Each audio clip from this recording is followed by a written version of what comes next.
नमस्ते आप सबको। मैं अपने Raghunath ji spiritual videos channel के अंतर्गत स्वागत करती हूँ। कैसे हैं आप सब? आशा करती हूँ कुशल मंगल होंगे।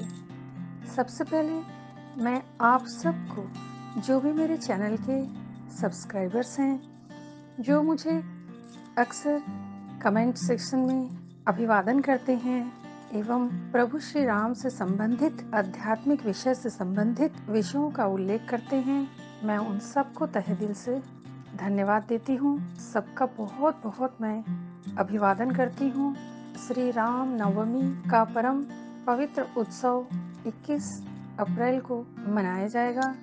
मैं आप सबको बहुत बहुत बधाई देती हूँ, शुभकामनाएं देती हूँ एवं पुनः धन्यवाद कहती हूँ।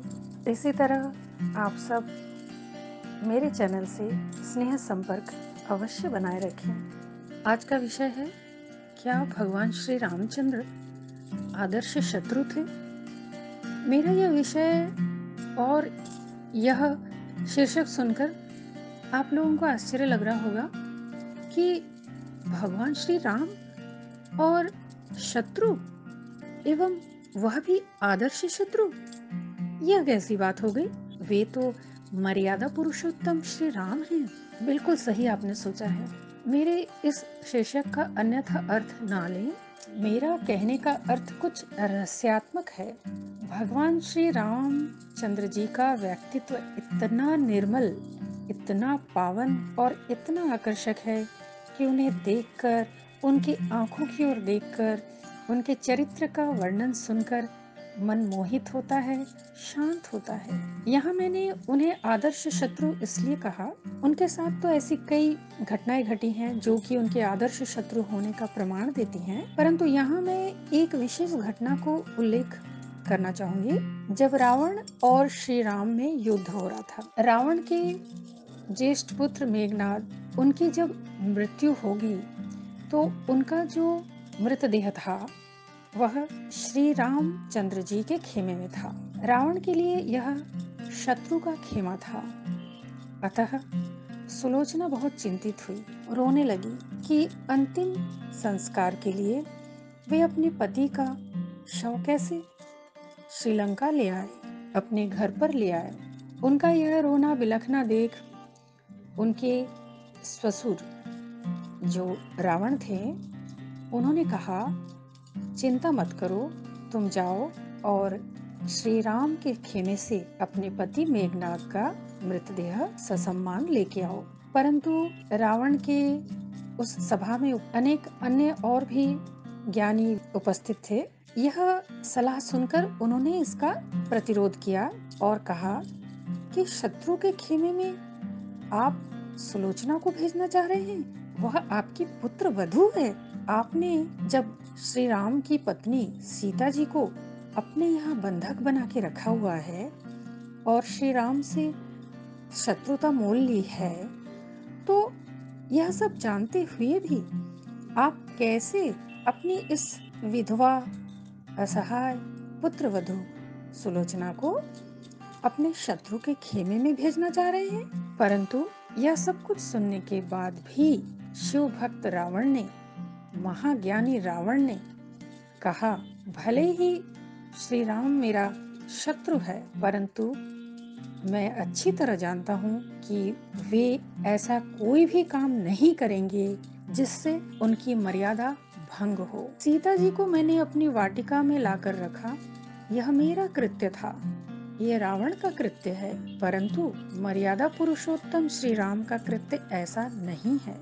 वे अत्यंत महान हैं। अतः मैं सुलोचना को आज्ञा देता हूँ कि भले ही श्री राम मेरे शत्रु हों, परंतु उनके खेमे में जाकर अपने पति का मृतदेह ससम्मान के साथ घर ले आए। इस घटना को सुनने के बाद हम सबके मन में भगवान श्री राम के शत्रुता में भी आदर्श रूप को ग्रहण करना, उसको निभाने का इतना सुंदर चरितार्थ देखने को मिलता है, जो हमें बरबस सिखाता है कि शत्रु के साथ भी न्यायोचित व्यवहार होना चाहिए। भले ही वो हमारा शत्रु क्यों ना हो, परंतु हर क्रिया की एक सीमा होती है, उसे ना लांघा जाए, उस दायरे में रहकर ही कार्य किया जाए। इधर अगर हम ज्ञानी, महान तपस्वी रावण के बारे में भी सोचें, तो उनका भी यहाँ जो ज्ञान प्रदर्शित होता है, यह साबित करता है कि वो परम ज्ञानी थे।